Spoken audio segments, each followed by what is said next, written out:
Olá, seguidores do Conexão Sundance, Razão de Aspecto, Cinemação, Jetro.com.br, Wannabe Nerd.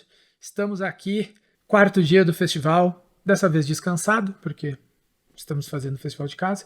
E vamos falar agora da primeira comédia do Conexão Sundance no Festival de Sundance 2021, First Date. Nome do diretor, logo aqui aparecendo para vocês.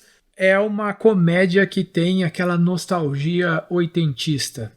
Ele não se passa nos anos 80 e ele não tem assim, um visual dos anos 80, mas o tipo de história é o tipo de história de comédia dos anos 80 que a gente via na sessão da tarde. E ele conta a história, na verdade, do Mike, que é um menino que ele tá muito afim de uma garota que é colega dele de escola. E um dia ele acaba tendo coragem e convida ela para sair. Ele tem vergonha de dizer para ela que não tem um carro. E então ele compra um carro que é um Impala 61, né? Todo velho, todo caído, e toda aquela cena assim que a gente já está acostumado, né, de ver nos filmes americanos daquela época.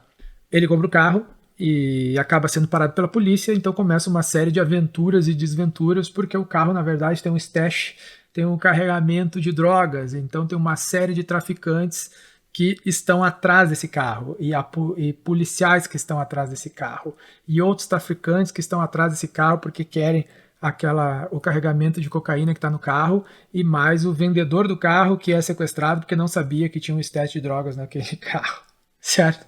A primeira cena é maravilhosa do filme, e o que eu adorei também é que eles trabalharam muito bem com os estereótipos dos personagens, né? O dele como o do garoto tímido, né? A menina, na verdade, ela faz defesa pessoal, o que obviamente vai ter utilidade no filme, né? Ela é boxeadora, faz Muay Thai, na verdade. A menina porque ele é apaixonado e é bruta, né? Os policiais são super engraçados, mas não aquele engraçado tosco, entendeu? Estereotipado, né? Mas na maneira de dialogar, na maneira de abordá-lo, as piadas ácidas são muito boas, mas eu acho que nada supera o grupo de traficantes que vai atrás deles primeiro, né? E sequestra o dono do carro, porque eles são umas figuras assim, e ao mesmo tempo que eles estão indo atrás do carro, isso tudo acontece no dia que eles têm a noite do clube do livro, né? E eles estão muito estressados uns com os outros, porque eles estão discutindo sobre ratos e homens, né? O Mice and Men. E aí uns dizem que é um livro e outros dizem que é uma novela, né? Que isso é uma diferença, na verdade, em inglês, né, se tem isso, que é uma diferença pela extensão, né? Você é algo que é maior que um conto e menor do que um romance, algo ali que pra gente no Brasil seria na faixa de umas 90 a 100 páginas, não é novel, porque novel é romance, é novela mesmo em inglês, com 2 L's, que não tem nada a ver com as telenovelas brasileiras, né? Só para isso ficar claro. E ao mesmo tempo que eles estão, então, sequestrando, torturando pessoas, né? Eles estão discutindo entre eles sobre o Clube do Livro, Mice and Men, quem é quem, né? O papel dos personagens e aquela coisa toda, e brabos, uns com os outros chamando de bulls, assim. Acho que em grande medida dá pra dizer que é parecido com Pulp Fiction. E nessa brincadeira aí nós temos então o Mike tentando encontrar a menina e as coisas acontecendo com ele tendo que lidar, tem que lidar com a polícia, depois ele tem que lidar com os traficantes, depois ele tem que lidar com a polícia de novo, depois com os outros traficantes, e ele deixa a menina esperando e se criam situações muito, muito engraçadas, realmente muito engraçadas.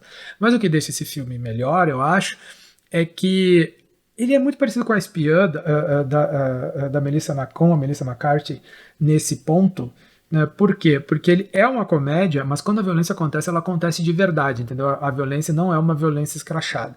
Quando alguém toma um tiro de verdade. Quando alguém toma uma porrada, porrada é verdadeira, entendeu? Então não é assim, o filme é toda uma palhaçada e quando chega na hora da pancadaria, a pancadaria é de palhaçada, é uma pancadaria fake. Não é. O filme realmente pega pesado. E foi uma experiência super divertida, gostei muito, espero que esse filme chegue no Brasil, né, pelo menos em streaming, porque é um filme que pode fazer muito sucesso. Tem aquela cara dos filmes, das comédias clássicas tradicionais de Sundance, quando o Sundance ainda era um festival um pouco menor, assim, do início dos anos 2000, mas que valeu muito a pena a experiência, portanto, First Date fica com a nota 4 de 5. E se você chegou ao final desse vídeo, por favor, curta, compartilhe nas suas redes sociais, se inscreva no canal, porque para você custa pouco, para a gente ajuda muito a divulgar o nosso trabalho com cinema independente.